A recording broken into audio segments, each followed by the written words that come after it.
প্রিয় সাংবাদিক বন্ধুগণ, আমরা মনে করি পুরো ঘটনা প্রবাহে আইনশৃঙ্খলা বাহিনী এবং প্রশাসনের ব্যর্থতার চিত্র স্পষ্ট হয়ে উঠেছে। প্রথমত, মারামারির সময় পুলিশ সহযোগিতা করলেও ঘটনা প্রবাহে এতদূর আসত না। সেটা না করে পুলিশ প্রশাসন নিষ্ক্রিয় দর্শকের ভূমিকা পালন করে। তবে সেনাবাহিনী ঘটনাস্থলে এসে সংঘর্ষ থামানোর চেষ্টা করে। এ সময় সেনাবাহিনীর একজন সদস্য আহত হন।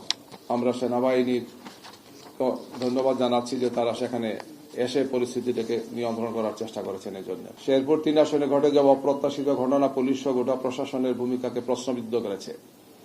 আমরা অবিলম্বে শহীদ রেজাউল করিমের হত্যার সুষ্ঠু তদন্তের মাধ্যমে দোষীদের গ্রেফতার করে সর্বোচ্চ শাস্তির আওতায় নিয়ে আসার দাবি জানাচ্ছি। সেই সাথে জেনেগাতি উপজেলা প্রশাসনের ব্যর্থতা তদন্তপূর্বক জরুরি ব্যবস্থা নেওয়ার জন্য আমরা জোর দাবি জানাচ্ছি।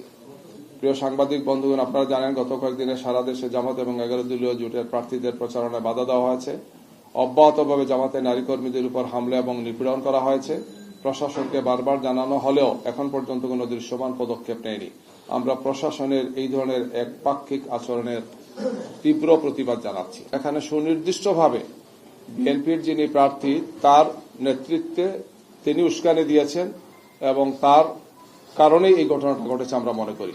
সন্ত্রাসীরা সেখানে আগে থেকেই ছিল।